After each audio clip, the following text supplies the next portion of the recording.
One major thing that Disney and Lucasfilm are currently very ambitious about is, of course, adding brand new timelines and or new eras into the Star Wars franchise that the fans have never seen before in either Star Wars Legends or even in the existing Disney canon of Star Wars. This is Mike Zero. Make sure to subscribe if you are new to the channel for future Star Wars content. Now, the thing about Disney Star Wars is that we do know that they are trying very hard to really reunite the Star Wars fans around the world, to really get the fandom back into one piece here after they were pretty much divided, even more than divided after The Last Jedi, and even especially after the rise of Skywalker, right? So, the thing about Bob Iger and Bob Chaypek is that they are both working together as a team to really get the ball rolling again when it comes to Star Wars. And one particular era that a lot of Star Wars fans have been very skeptical over and have really been criticizing this is the High Republic era of Star Wars. That's actually going to take place precisely 200 years before The Phantom Menace. In case you guys did not know that, it would also include a younger version of Yoda, a slightly younger version at that. And it would really show us a different side of the Jedi that we have never seen at all. Now, not to get this mixed up with the Old Republic era, Disney's also bringing that back, which is going to be set even further before the High Republic. The High Republic is basically going to be a very unique timeline based before the Phantom Menace, where the Jedi are in a different mindset and how they really take things with dark side warriors and more.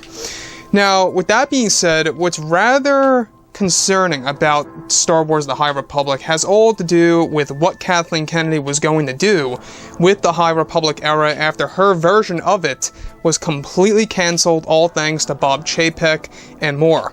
So, with both Disney and Lucasfilm now finished with the Skywalker saga, they are now moving on to the new Star Wars universe and their new Star Wars trilogy of films. However, Disney has been very much invested with their new timeline of Star Wars that is labeled as the High Republic era. Now, it's noted that the High Republic is currently going under a major facelift by Jon Favreau, Dave Filoni, and George Lucas in order to create a proper new era in the Star Wars franchise. However, and I say this very clearly, however, prior to all of this, Kathleen Kennedy's version of the High Republic was going to involve a period toward the very end of that timeline that would involve the Jedi riding dinosaurs with blasters attached to the dinosaurs' heads. Originally, one of the High Republic installments was going to involve a full-on war with Jedi riding dinosaurs and dark side warriors riding their own version of dinosaurs on a brand new world based over in the Remni Corps system, which was an original system by Colin Trevorrow for his version of Episode 9 that was cancelled. The war was going to serve as the final battle between the Jedi and the new dark side group that would emerge from hyperspace to destroy the Jedi and would take on the Legend of the Sith. The war at the end of the High Republic era was described to be Kathleen Kennedy's idea of the only war that was going to be a part of that particular timeline. Besides that, the entire timeline would not involve a war in Star Wars history. This entire idea was scrapped and cancelled by Bob Chapek, and that they are now working on a more legitimate, authentic Star Wars timeline that is going to be the High Republic, but it's going to be far different than what it was supposed to be. Hence why a lot of it is being delayed when it comes to books, novels, and even the TV shows for Disney Plus that they plan to do in the coming years. So, about this, alright, this once again just shows that Kathleen Kennedy is just a little way too up there by mixing Jurassic Park with Star Wars. Now, there is an exception, alright, one could say and argue that we already technically had dinosaurs in Attack of the Clones.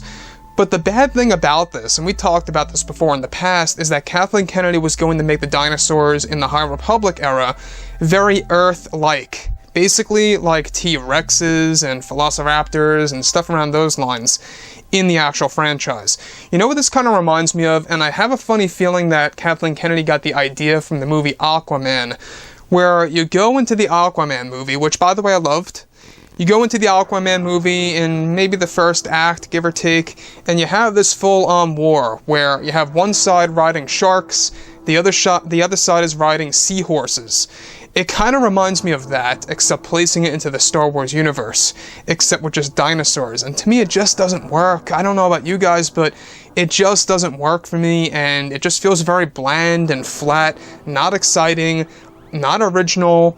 It just seems like she's combining two franchises into one, which I think is a little too easy to do, and I'm really much thankful for Bob Chapek for really putting that, idea to an end and focusing more on authentic stories. I do trust George, John, and Dave of how they're going to handle the High Republic era moving forward and how everything is really going to take shape here throughout this year of 2020 into next year of 2021, which is when it's going to hit its peak. A lot of the stories will be unveiled next year, big time. It's going to be a big year for the High Republic, and I'm really crossing my fingers that they're going to nail it this time. So, like I've said before in the past, guys, drop a comment below. Let me know what you think about all this in the comments, and if you guys did enjoy the content for today, do make sure to drop a thumbs up on this video to support the channel. I thank you all so very much for the kind support, and I'll catch you guys next time.